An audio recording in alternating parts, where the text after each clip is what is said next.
'70s came, and Arnold came. Right. And you and Arnold are good friends. Right. And he changed bodybuilding too, quite a bit.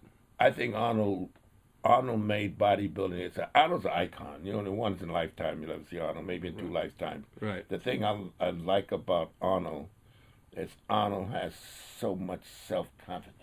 Totally. Oh, we used to have a lot of arguments. I mean, if you look at it, arguments simply because he wants to take over. I'll never forget when he first came to my house.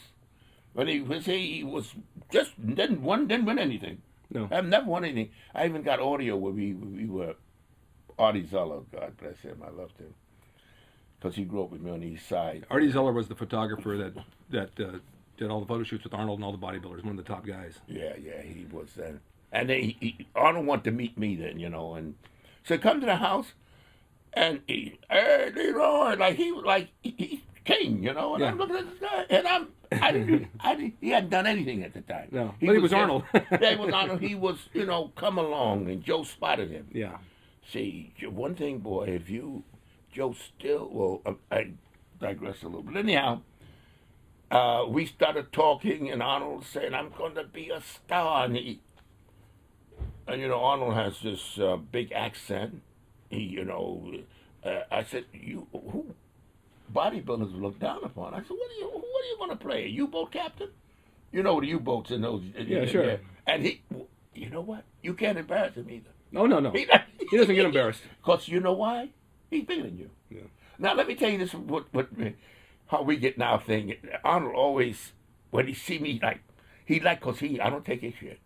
Arnold thinks he can overwhelm me. So awed by Arnold will say, you know, a guy sued Arnold once. I don't know if you heard about it. No. Because Arnold was annoyed. The guy said, what should I take? Arnold said, grind up some walnut shells and salt. I heard the story. Yeah. The guy did it and got sick and wanted to sue Arnold. Yeah, he ended up in the hospital. Yeah, I remember that story. The fool should have went to the nut house. He had a guy in Gold's Gym posing upstairs, and he made him rub down with 30-weight motor oil. And made him scream with the motor oil on him. I mean, these were the jokes back then in the 70s. My God. Arnold, he had contempt. Oh, yeah. So here's what happened. We were judging a contest in Pennsylvania. George Snyder won George Snyder's contest. So here Arnold's the youngest one at the table. I don't know how Arnold's 20. Still haven't made a big name for himself. Arnold's so brash. Arnold gets up, start picking up the scorecards. I said, what are you doing? He said, I'm going to add it up. I said, who gave you the authority to go add up anything? Not a soul meant to move. And you see, that's where Arnold gets that contempt. If you take charge, I'll let you take that on me. Yeah, he'd do it. I hate to talk about signs, but I'm a Taurus, man. I was bullheaded. Oh, don't you demean me. I mean, to me, I was insulted. He said, don't you trust me? I said, no. And now, if you look at my website, you see... Wait, which is LeroyColbert.com. Yeah. Right? Yeah. The website, LeroyColbert.com. And because it says Arnold and I, and you see pictures that they snap of Arnold and I with heated discussions. Yeah.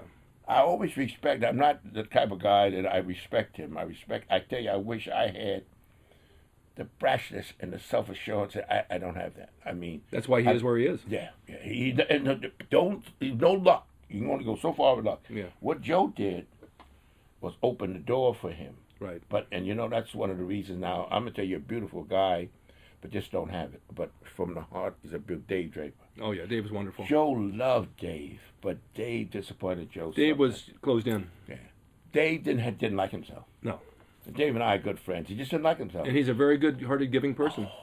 But he just doesn't put himself out. Arnold's a piece of work. I mean, because when Arnold came out with his book, I just laugh at Arnold. He just fascinates me. He came out with his book, forgot the name of it, and he got the picture of me in there, that picture.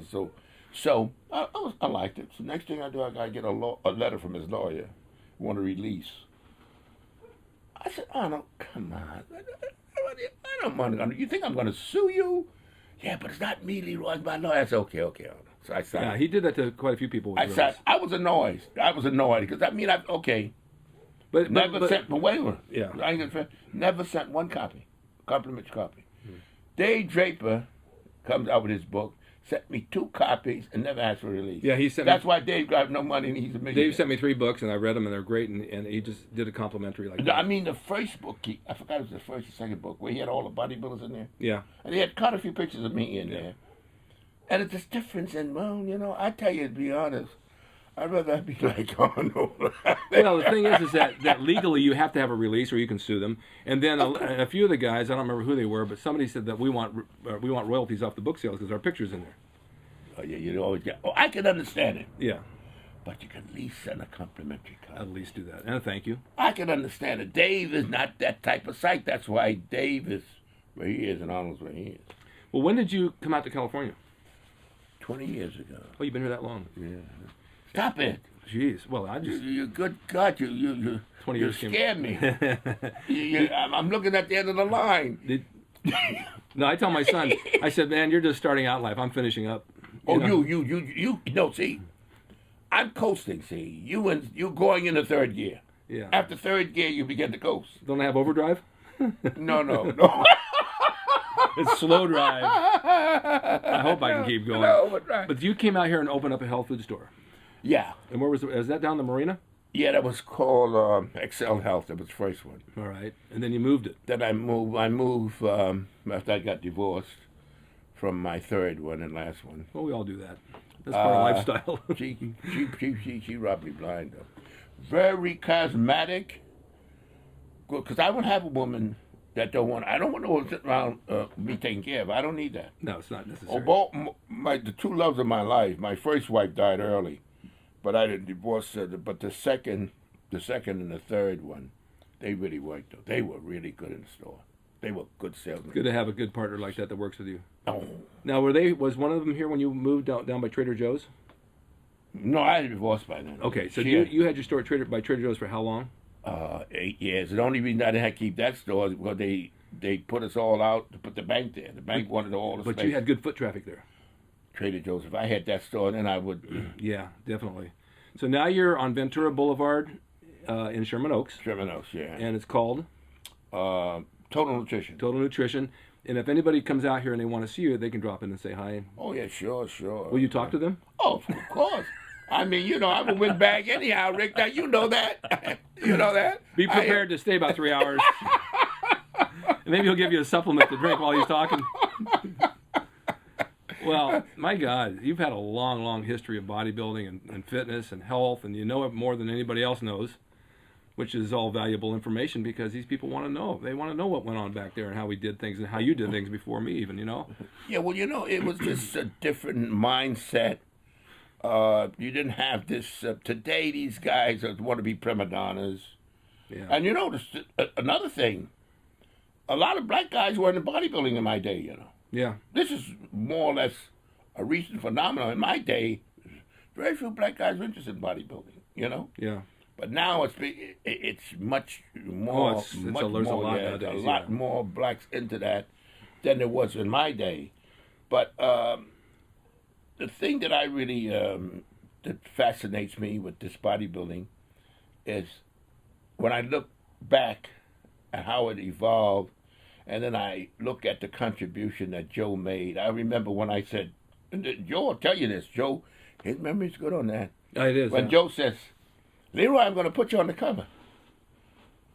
I said, in those days, you know, the climate in the country wasn't right for that stuff, for a black man on the cover. So I said, Joe, come on. He said, no, I'm going to put you on the cover. I said, Joe, look, you're going to lose money if you put me on the cover. Don't worry about it. That's what he said. And I mean, I'm looking at it down. So his accountant said, well, Joe, you know, certain parts of the country, they may not display it and so forth, and telling Joe, and then you may lose. So I forgot about it, you know. So Joe says, Leroy, got a nice pair of white trunks? I said, yeah. He says, meet me at the beach, Coney Island Beach, and I'll meet you there with Lon. He said, be there in a couple of hours. He said, we'll shoot for the cover. I said, what? He said, yeah, we'll shoot for the cover. I said, Joe, come on, why are you playing these games? I mean, you know, he was serious. And you know what I like about Joe? You know, my relationship with him fascinates me to this day. Because I talk to Joe like I talk to you. Joe never treated me as an employee. Well, he's not like that. No, I mean, I said, Joe, will you please? And Joe, sometimes Joe would like to lecture, you know. And Joe said, now, I said, Joe, come. Joe said, oh, God.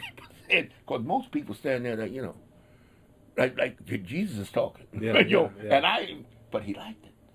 I didn't realize at that time. And Len said, you better stop arguing with Joe. I said, but Joe comes up with this shit, and I'm not. Well, it's funny because Joe was like that. He'd call me to do some modeling shots for products for his magazine, and in turn he gave me a full page ad for all my T-shirt designs, which was really fair of him. And I'm outside washing my car one day, and my wife said, Joe Weider's on the phone. I said, tell him I'm busy. I'm washing my car to call back. And he did. He called back 20 minutes later. I said, what do you want? He says, I need you this week for a modeling shoot down at the beach. Can you make it? I said, fine. And he was there on every one of them, you know, lifting the weights and setting things up. And hands-on guy. Yeah, what a great guy. Well, you know, I didn't tell you this about him. I'll tell you quickly. When I got hurt, and I couldn't, I was working in the shipping department before that. And I said, Joe, you know, I said, Joe said, we can't work in the shipping department. Joe said, why don't you write articles for me? I said, Joe, I don't know about to write. Joe said, go to school and learn. That's what he went. I said, Joe. So I went and I checked, and it's a new school, they preliminary journalism. So I went there, and before I went, I said, Joe, I got the money. It's $250 for the course. I'll send you the money. She sent me the money. I took the course, and I wrote I don't know if you ever read any of those articles I wrote. I did. Read one. Okay. I knew all about you when I was a little kid. So this is the way Joe works. I mean, he's a fascinating man, and he'll go do it, and that's it. So then I started working in the office, writing the articles, working, helping the girls. And then Joe said, I'm moving to California. Yeah. I said, no, I'm not going. I thought California, Siberia. Yeah, that's a long way from where you were. Yeah. I said, I'm not going. Joe said, what are you going to do? I said, I don't know. I'll get a job. So